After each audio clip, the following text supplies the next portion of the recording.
оройн төрөг үзэгчтэй энэ твлүүд чухал ярианы нэвтрүүлгийн ээлж дугаар эхэлж байна. За тэгэхээр та бүхэн сонгуулийн эрийн тойронд бол улс төрийн эрийн тойронд болж байгаа үйл явдлуудыг чухал ярианы нэвтрүүлэг тасралтгүй хөрвсөөр байгаа. Тэр тусмаа чухал ярианы нэвтрүүлгийн дугаарууд нэмэгдэж үзэгч та бүхэнд бас хангалттай хэмжээний мэдээлэл очих болцоотой болж байгаа. За тэгэхээр орой болгон чухал ярианы нэвтрүүлэгтэй хамт байдаг үзэгч та бүхэнд бас баярлалаа.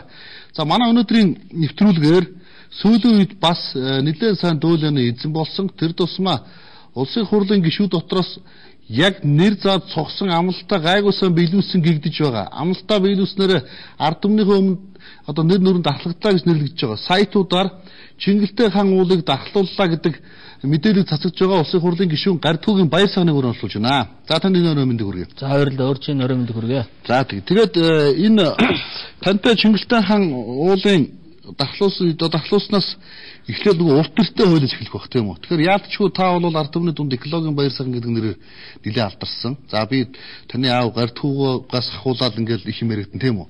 Тэгэхээр экологи тал руу илүү анхаарал хандуулж ажилласан бас илүү харагдаж байгаа. Тэгэхээр урт нэртэй хуулийн төслөөс ахуулаад яриа эхлэх гэж бодож байна. За энэ асуудлыг хоёр талаас нь ярмаар байгаа.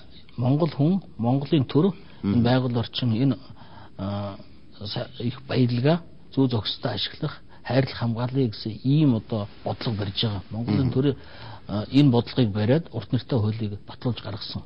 За энэ шүүднээс гаргасан хууль нь хэрэгжээд явж байгаа.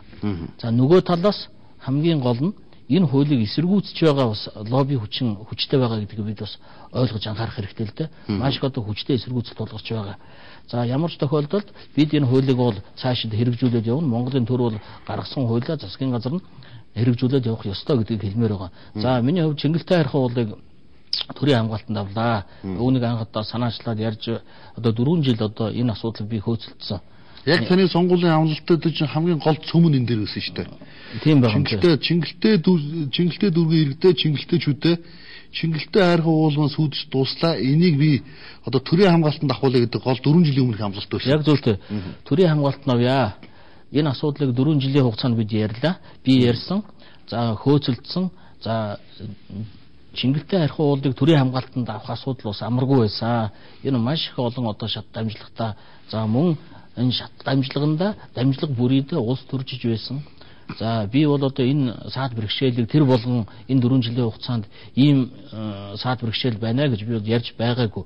За хамгийн гол нь үр дүн байсан. За 4 жилийн хугацаанд би энэ асуудлыг одоо шургуу хөөцөлдсөний эцэст нэг ёстой тэмцсэний эцэст Монгол улсын их хурлын 2012 оны хаврын чуулганы одоо хамгийн сүүлчийн өдөр би батлуулсан. Чингэлтэй хайрхан уул дархлагдсан, төрийн хамгаалтанд авлаа. Энэ маш их ач холбогдолтой. За Чингэлтэй хайрхан уулыг төрийн хамгаалтанд авснаар бас авахуулахгүй байх сонирхолтой улсууд мэрсэр байх шиг байна. Би энийг бас тодорхой улс төрд хамааралтай бизнесийн бүллүүд эсэргүүцэл байв гэж харж ирсэн л да. Яг зөв. Ер нь бол мэдээж хүмүүс бол олонх нь үүнд бол баярлаж байгаа. Чингэлтэй хайрхан уулыг төрийн хамгаалтанд авснаар. За би сая хэлсэн тодорхой нэг цөөнх бүлэг байна. За эдгээр улсууд бол мэдээж энэ зайсан нүхтийн аманд үнэтэй хаус барьсантайгаа ижилхэн Чингэлтэй хайрхан уулаа орой өдөр энэ сайхан модон дунд бас сайхан хаус бариад амьдрах энэ замыг бид бол хаачиж байгаа байхгүй юу? Хамгийн гол нь байгалаа байраж ирээл үлдэн. Алдаа яг энэ чигээр бид авч үлдснээр ирээдүйдээ хөрөнгө оруулж байгаа гэдгийг ойлгох хэрэгтэй. Монгол улс ирээдүйдээ асар хэмжээний хөрөнгө орууллаа. Бог дүнжин гаруй уулыг 234 жилийн тэртээ дархалсан байдсан байна лээ. За ингэснээр асар их одоо бид 234 жилийн дараа энэ сайхан онгоноор нь бог дүнжин гаруй уулыгаа өнөөдөр бид хараад баясаа зөөр агаар нь амжилтлаад усын нуугаад байж байна шүү дээ. Энэ хэдэн модны хүчээр Улаанбаатар ч баг ямсалж байгаа шүү. Тэгэхээр одоо Сэлбгол туул голын урсцын нэгээх хэсэг. Тэгэхээр бид Сэлбголын их нь бас Чингэлтэй хайрхан ууланд байгаа. Үүнийг хамгаалснаар асар их ач холбогдолтой гэдгийг хэлмээр байгаа. Хамгийн гол нь ямар нэгэн иргэнийхээ эрх ашигыг хөндөөгүй шүү. Нэг ч иргэн Чингэлтэй хайрхан уул төрийн хамгаалтанд орсноор нүүхгүй. Аж ахуй нэгж нүүхгүй. Бид бол энэ хил хязгаарын тогтоохтой одоо олон яамд комисс гарч байгаад одоо кадастрын зураг дээр нэгт одоо маш их олон сар ажилласан. За үүний үр дүнд иргэд аж ахуй нэгжийн эрх ашиг бол хөндөгдөхгүй. За Чингэлтэй хайрхан уулыг дархан цаастаа болгох асуудлыг тухайн үед 100 мянган Улаанбаатар хотын иргэд Улаанбаатарчууд дэмжиж гарын үсэг зурж байсан. За энэ утгаараа надаа тэр итгэл хүлээлгэсэн үүрэг даалгаврыг би хувьдаа биелүүлсэ гэж хэлмээр байна. Яг над биелүүлсэн гэдэг үгнээс араас ажиллахаар би чингэлээд үртэж амьдардаг. Хүмүүсийн ам бол их сайн байл л дээ. Одоо юу гэдэг амлалтандаа хүрдэг гişүү. За энэ хүүхчээр хэлсэндээ хурж хүүхдэн биш үү? За энэ хүүхчээр нэг юмны хараас тууштай явдсан биш үү гэдэг үгээр ахмадын дунд гарч илээ. Бас энэнд бас би таны өмнөөс баярлж байна. За баярлалаа. За мэдээж энэ 4 жилийн хугацаанд хийсэн ажлын гол үр дүн энэ. За байгаль орчны байнгын орооны хурал дээр урт нэртэй хуулийг зарим хэсэг нь одоо хүчингү болгоно, шинэ хууль оруулж ирж, эсрэг хууль оруулж ирж гадаадын том уул уурхайн компаниуд хөлөө болж явж байсан ийм одоо тэмцэлд байсан л да. Тэгэхээр би бол одоо бас урт нэртэй хуулийг хамгаалаад аваад үлдэж байсан. За дараагийн одоо их хурал дээр одоо хэрэгцээ одоо ард иргэд маань надаа итгэл хүлээлгэх юм бол би бас өөрийн гэсэн дотроо бодож явж байгаа зүйл би одоо хамгийн гол асуудал маань манай ардснаа мөрийнхөө хөтөлбөр тодорхой заасан байгаа шүү дээ. Монгол улс шиг хөгжүүлье. Монгол улсад монгол хүн шиг сайхан амьдрья гэсэн ийм зүгээр энгийн үгээр хэлэхэд. Тэгэхээр ингэж сайхан амьдрахын тулд бид энэ стратегийн ордуудаа 51% нь монголчуудын байх ёстой. Монгол улс Монголын төр эзэмших ёстой гэдгийг хэлмээр байгаа. За би энэ 51% ард иргэдтэй Монголынхаа төрд авч өхийн төлөө тэмцэнэ гэдгээ хэлмээр байгаа. Хоёул мөрийн хөтөлбөрийн ажлаа та нөгөө сонгуулийнхаа нэр дэвшгийн үнэлгээ гардаж авсан уу гэдэг? Би Чингэлтэй дүүргийн сонгуулийн дөргийн орооноос нэр дэвшигчийн үнэмлэхийг гардаж авсан. Гардаж авсан учраас одоо намынхаа мөрийн хөтөлбөрийг ярих. За мөн одоо сонгуулийн сурталчилгаатай холбоотой өөрийнхөө одоо бодож байгаа зүйлээ ард иргэдэд таниулах эрх нь нээгдсэн гэж ойлгох хэрэгтэй. Таны яриантаас урд бас би энийг хэд хэдэн ярилцлагуудыг үүсчихсэн. Тэнтрээс ус нэгдүгээрт, улс төр хоёрдугаар ч гэдэг үгийг анхаарал татсан л та. Би дотроо энийг бодоод яваадсан. Нэр ус нэгдүгээрт, улс төр хоёрч Улаанбаатарт хэдэн жилийн дараа усгүй болох үлээ. Зур ус гэдэг маань энэ амьдралд энэ ертөнцид ямар үүрэгтэй байлыг бодчихсон. Бас их философи үг гэж санагдсан. За ер нь бол ус чандман нэрдэн одоо усны их гэж ярьдаг. Ер нь монголчууд бид устаа асар их усанда ач холбогдол өгдөг ийм ард түмэн. Тэгэхээр өнөөдөр бид Монгол улс маань оршин тогтнох нэг үндэс бол ус болчиход байгаа. Тэгээ дэлхийд хүн төрөлхтөн шинжлэх ухаан усыг одоо синтезийн аргаар гаргаж авч чадахгүй байгаа. Энэ бол одоо боломжгүйч зүйл. Тэгэхээр бол энэ усны асуудал дээр Монголын төр онцгой анхаарч байгаа. За сая одоо бид түрүү хэлсэн энэ хоёр нэртэй хуулийг одоо сая батлууллаа. Энэ их ач холбогдолтой хууль байгаамаа. Цаашид бид ялангуяа одоо манай ардс намын мөрийн хөтөлбөр тодорхой заажсан байгаа. Том голын эхийг бол хамгаалах. За мөн усын тусгай хамгаалтанд авах том голууд дээр далан барьж усан цахилгаан станц барих гэх мэт одоо устай холбоотой чухал ажлуудыг хэрэгжүүлэх шаардлага урган гарч байгаа гэдгийг бас хэлмээр байгаа. Би таны тухай судлаад танаа туслах нэг охин байт юм лээ. Бас судлаад ярилцсан л та. Ярилцж байгаад танаа гишүүн хэр зэрэг хүн тусалдаг юм бэ гэдэг асуулт тавихад нэлээ ам сайтай юм ярьж ирсэн. Хоёрдугаар танаас би нэг л удаа харилцсан. Нэг айл олон хүүхдээ ядуу айл танаас авсан гэртээ хүүхдээ өөрх тусгаарлаж гаргаж жагаад харахад надад их сайхан байсан л да. Тэгэхээр зүгээр улсын хурлын гишүүн болно гэдэг маань таавал шин залуу шүү дээ нэг. Гишүүн болно гэдэг маань мэдээж одоо юу гэдэг гэр өгөөс, тим өгөөс, хүүхд сургуульд явуулж гуйлга тасардгүй л байлгүй. 4 жилийн хугацаанд ер нь зүгээр тоо байсан уу хичнээн хүн тусалж чадваа гэдэг асуудал. Мэдээж ардамдад туслахын тулд энд парламентын гишүүн гуйлгыг хариулахын тулд туслахын тулд байгаа. За мэдээж их хурлын гишүүн болоод хүнд туслахын тулд их хурлын гишүүн болж байгаа юм биш. Хүнээр байх ёстой. Их хурлын гишүүн байсан ч одоо хүнээр байх ёстой гэдэг. Их хурлын гишүүн болонгуудаа хүн тусдаггүй хүн гинт хүн туслаад эхлүүл энэ бол өөрөө тэртээ дэрг одоо юм нүдтэй байдаг. Энэ бол зохисгүй зүйл. Миний хувьд бол одоо жишээлбэл их хурлынхаа цалин бий бол одоо баг бүгүрэн авч үзэж байгаагүй. За тухайн үед нь одоо шаардлагатай хүмүүст нь дэмжлэг тусалцаа үзүүлээд явдаг байсан. За ер нь улс төрч байна гэдэг чинь олон одоо юмнаас татгалцахыг хэлж байгаа. Олон зүйлээс за мэдээж энэ тансаглах асуудал ёс зүйтэй байхыг л хэлж байгаа юм. Би хувьдаа боломжийнхаа ярээр байгаа зүйл одоо өгүүл ганцаасаа гэдэг шиг байгаа юмаа би өгдгөө хүн тусалдаг. Ёс зүйн байнгын орооны дарга. Танайсаа ёс зүйгүүд хилэнгүүт нэрээ бодогдлоо. Ёс зүйн байнгын орооны даргын хувьд одоо ажиллахад нүгдийн хуучин хашир туршлагатай гишүүдтэй би таныг нүг ямд орж бас л чухал яриа төрөлгөөс шүү дээ. Ямд орж сайд нэлээд ёс зүйтэй байх тухайн анхааруулж энэ төр үгэлж ийсэн тал энэ төр байдаг те. Хуучин туршлагатай нэг архагцсан улс төрчтэй харьцахад тань шиг шин залуу гишүүн хөвж явах хэцүү байдаг уу? Ёс зүй бол Ахмад гишүүний ёс зүй, залуу гишүүний ёс зүй гэж бол байхгүй. Монголын улс төр нэг л ёс зүйтэй байх хэрэгтэй тийм. Тэгэхээр бид энэ Монгол төрийн ариун нандин тунгалаг байлгах үүднээс бүгдээрээ ёс зүйтэй байх ёстой. Ёс зүйтэй байна гэдэг бол их өндөр дээр зарим хүнд сонсогдож байж магад. Ёс зүйтэй байна гэдэг чинь хүн жирийн хэлсэн үгэндээ одоо эзэн байх, хүн мэхлэхгүй, хуурахгүй, хэлсэн одоо хүлээсэн үүрэг тангарахтаа үнэнш байхыг л хэлж байгаа юм шүү дээ. Энэ их энгийн зүйл. Маш энгийн зүйл. Тэгэд үүнийг л сахих ёстой. За бусдад үлгэртэй байх гэдэг чинь одоо маш их чухал асуудал байгаа юм л та. За төрийн сайд хүн одоо хууль зүйн яам эрүүл мэндийн сайд гэхэд бид бол эрүүл мэндээ бас амь насаа эрүүл мэндийнхаа сайдтай эрүүл мэндийнхаа салбартаа даатгах жишээтэй. За аюулгүй байдал дотоод аюулгүй байдал хариуцсан сайдтай хариуцуулж явах жишээтэй. Тэгэхээр эдгээр улсууд бүгдээр хариуцлагатай үг хэлж явах ёстой л да. Нямд орд сайд ёс зүйн дэд хорооноос уучлалтгүйсэн.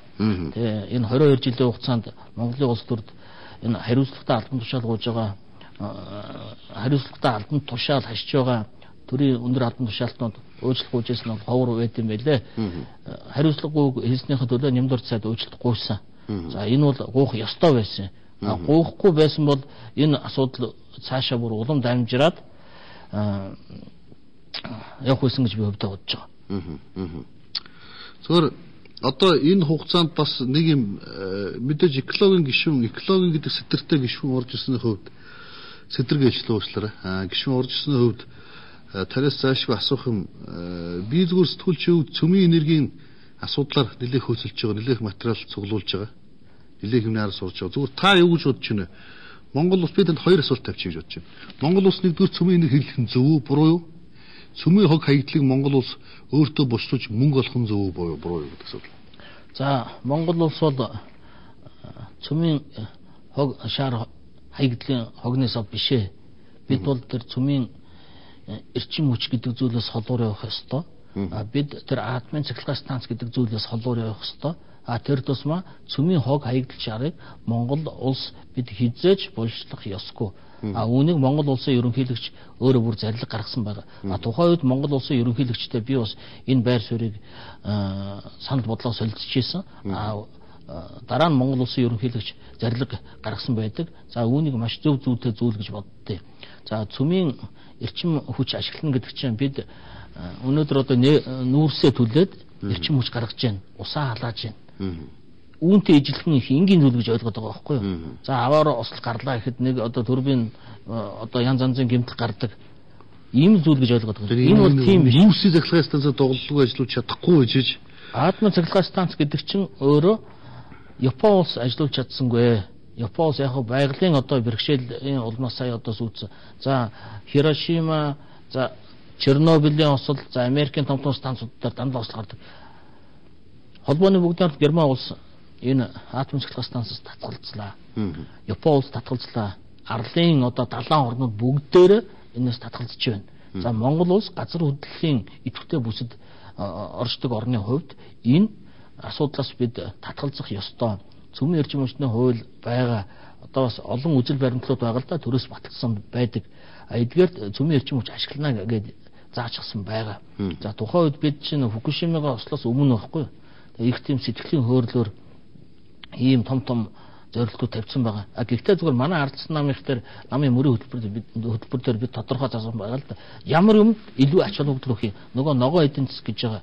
Тэгэхээр сэргээгтэй эрчим, нар салхины эрчим хүч, газрын гүний дулааныг ашиглах, за бүр нүүрсээ бас боловсруулаад эрчим хүч гаргах, экспортлох ийм асуудлуудыг тусгасан байгаа. Түүнээс биш одоо яг одоо цөмийн хог хаягдал шаардлагатай цөмийн эрчим хүчтэй холбоотой асуудал дээр онцгой тийм ач холбогдол өгж байгаа зүйл миний хувьд бол манай намын хувьд бол байхгүй.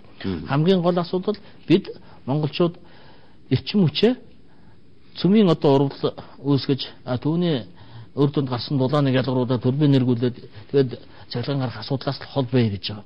Монголчууд атомын цахилгаан станцтай хэрэгцээ боллоо гэж хоёул бодъё л да. Тийм тохиолдолд өөрийн цөмийн хог хаягдал шаарыг бид говьдоо буулгах шаардлага гарна.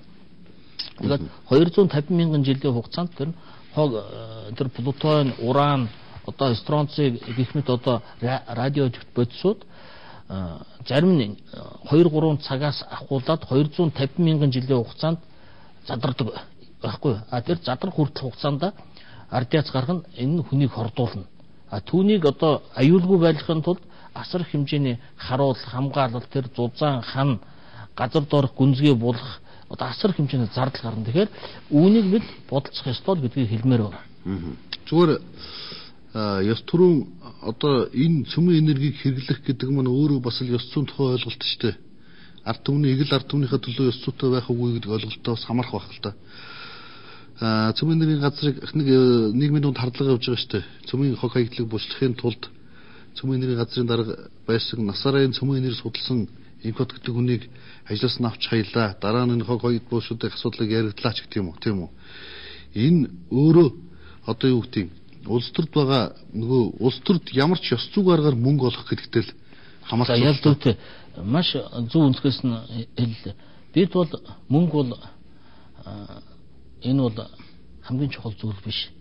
Өнөөдрийн эрх баригчид бол ямар ч үн цэнээр хамаагүй мөнгө олох асуудал ярьж байгаа. Одоо ард иргэдэд амлсан одоо хэрэгжүүлэх боломжгүй амлсан амлалтаа нөгөө 1.5 сая төгрөгийг авч өгөхийн тулд 5 толгойгоо авиач Ломбарданд хятад тавьж яадаг. За ордуудаа маш одоо хямдаар гадаад зарж яадаг.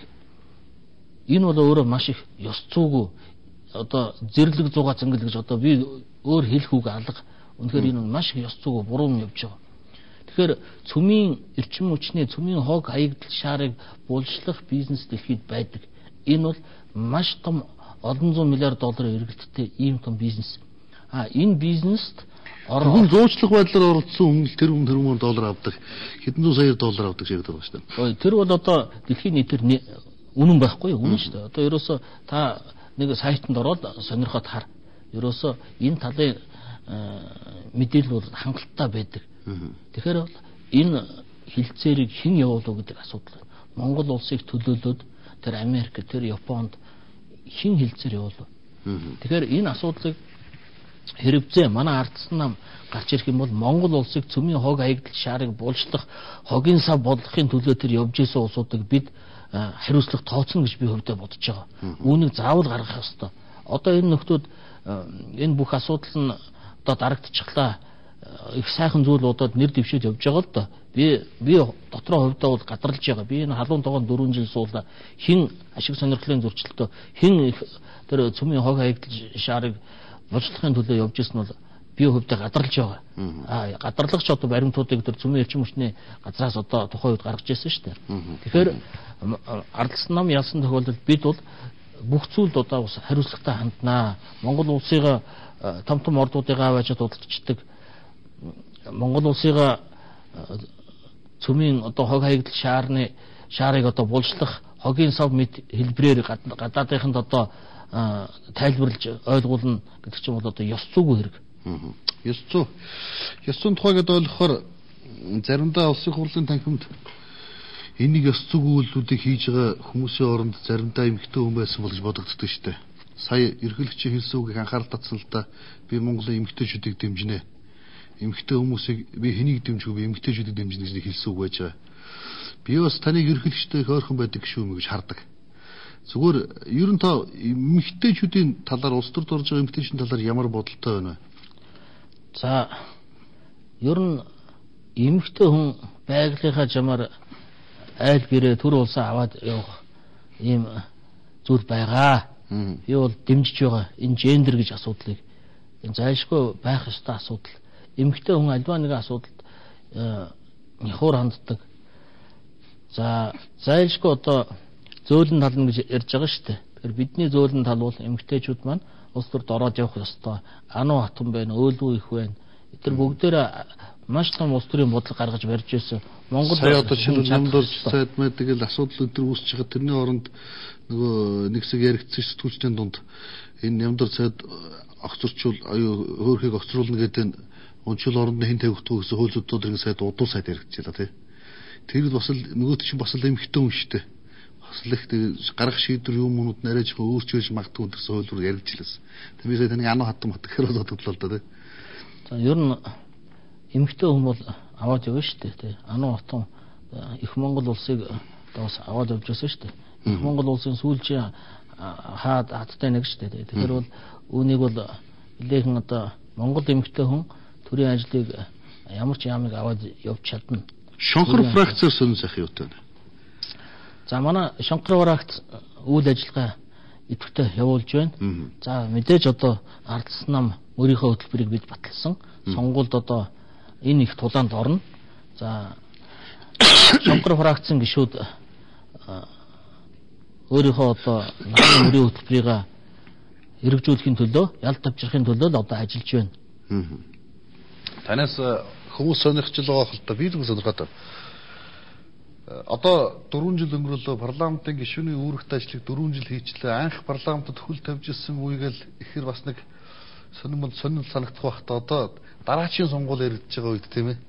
Анх парламентын гишүүн болж орж ирэл би таныг бас хурал дээр өдөр харж ирсэн. Ерөөдөө эхний нэг хэдэн сар бол маш сайн ажиллах байдалд ер нь бас нэг тэгээ байж судлуу ёс зүйн байнгын орны дарга болчлоо.